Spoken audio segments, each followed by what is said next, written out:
Buenas tardes, mi nombre es Camila William y junto con mi compañera Stephanie Rivas le venimos a presentar una pequeña discusión sobre el artículo Efectividad y eficiencia de paricalcitol en el tratamiento de hiperparatiroidismo secundario a insuficiencia renal.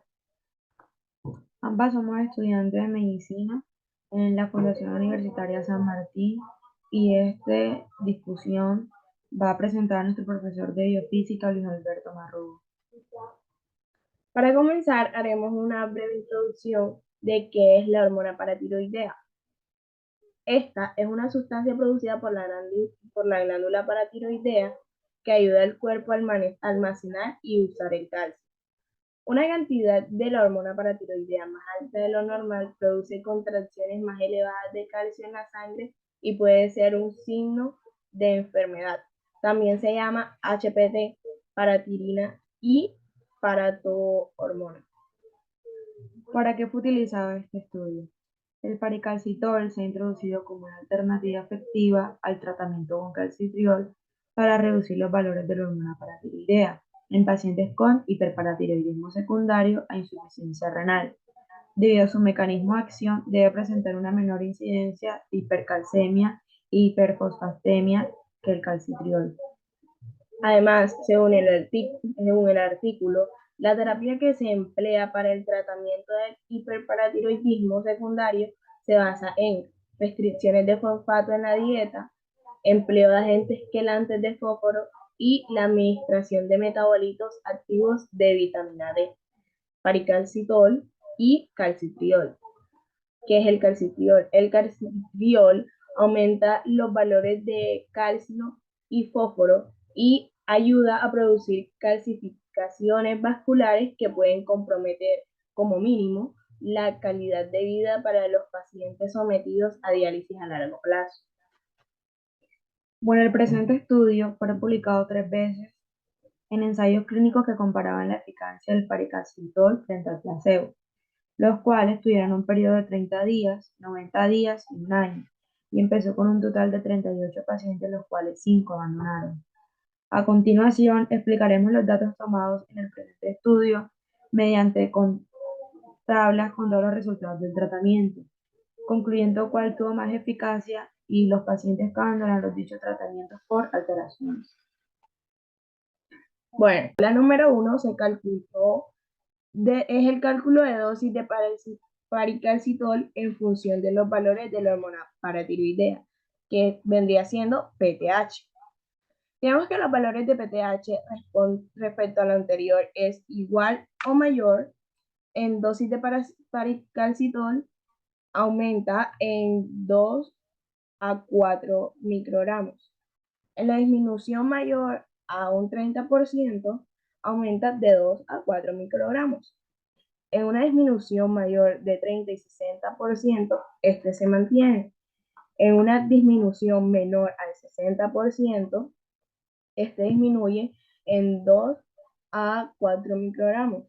Y entre 1,5 y 3 veces el límite superior de la normalidad, que vendría siendo 150 a 300 picogramos entre miligramos, este se mantiene.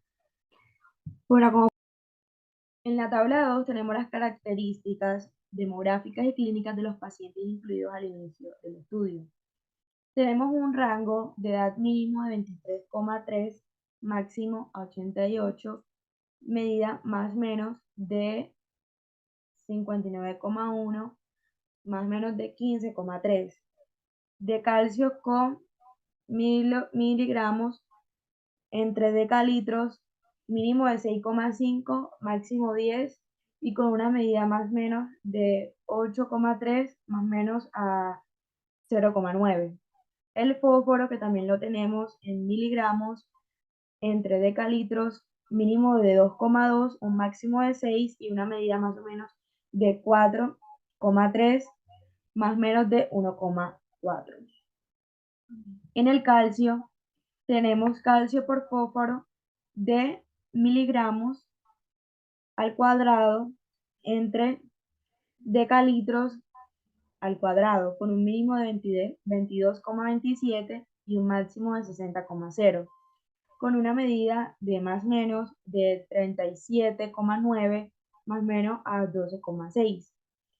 Tenemos la hormona paratiroidea en picogramos entre mililitros, con mínimos de 302 y un máximo de 1112, con una medida de 707 más o menos a 492,4. Tenemos los resultados comparativos frente al placebo. Tenemos varios estudios, entre esos está Yat et al 11, con un número de 35 pacientes con una duración de 30 días. De bajada tenemos PTH menor al 30%, el porciento vendría siendo sujetos, que tenemos al paracicalcitol a un 68% y al placebo un 15%. De subida tenemos al calcio por fósforo, el porcentaje vendrían siendo pacientes, con un 22,8% que vendrían siendo 8 pacientes en paricalcitol y 5,7% que vendrían siendo 2 pacientes en placebo. En Medical Review, al 9, tenemos 78 pacientes con una duración de 90 días. De bajada de PTH menor al 30%, tenemos que en paracicalcitol fueron 60% y en placebo 8%. De subida al calcio por fósforo tenemos que fue paracicalcitol 24% y de bajada placebo 7%. En la última, que vendría siendo Martin et al. Clinical al 10, tenemos que el número de pacientes fue 33, con una duración de 90 días a un año, y tenemos que bajada de PTH menor del 30%, tenemos el paracicalcitol en un 45%. En este caso no tenemos porcentaje de placebo, sino de paracicalcitol en subida de calcio por fósforo en un 6,1%.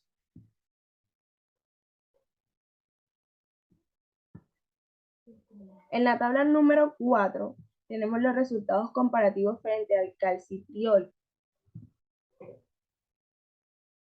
Tabla 4, resultados comparativos frente al calcitriol. Tenemos paricalcitriol, calcitriol y la clínica. Tenemos el número del PTH final mayor a 50% basal con un paricalcitriol del 130, calcitriol al 133 y con la clínica en 33.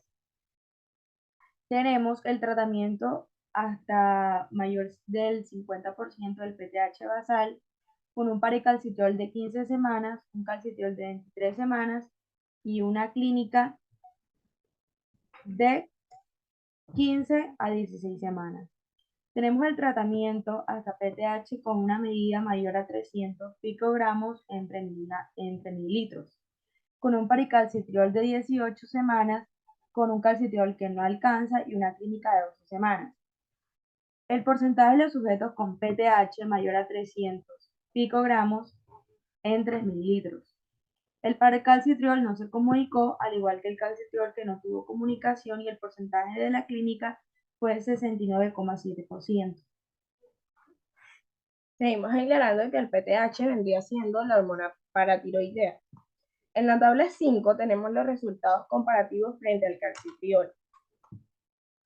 En un número de pacientes con sujetos PTH final mayor a 50% basal, tenemos una duración de 8 semanas, 16 semanas y 20 semanas, con un calcitriol de 19, 13%, vendría siendo 2,47 pacientes, 56% que vendría siendo 10,64 pacientes y 69% que vendría siendo 13,1 pacientes. En paricalcitol tenemos también 19, que vendría siendo el 36%, 6,8 pacientes, el 79%, 15,01 pacientes y el 79% igualmente 15,01 pacientes.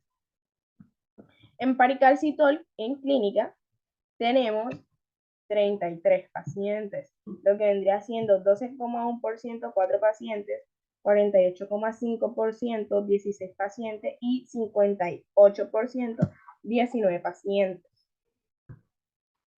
Bueno, de esto podemos concluir que se ha demostrado que el tratamiento con palcalcitriol del hiperparatiroidismo secundario a insuficiencia renal regula los valores del PTH sin provocar hipercalcemia significativa ni aumenta los niveles del calcio por fósforo en la misma medida de que lo fue publicado en los ensayos clínicos previos a la clínica, pero en un porcentaje menor que lo obtenido en los ensayos clínicos.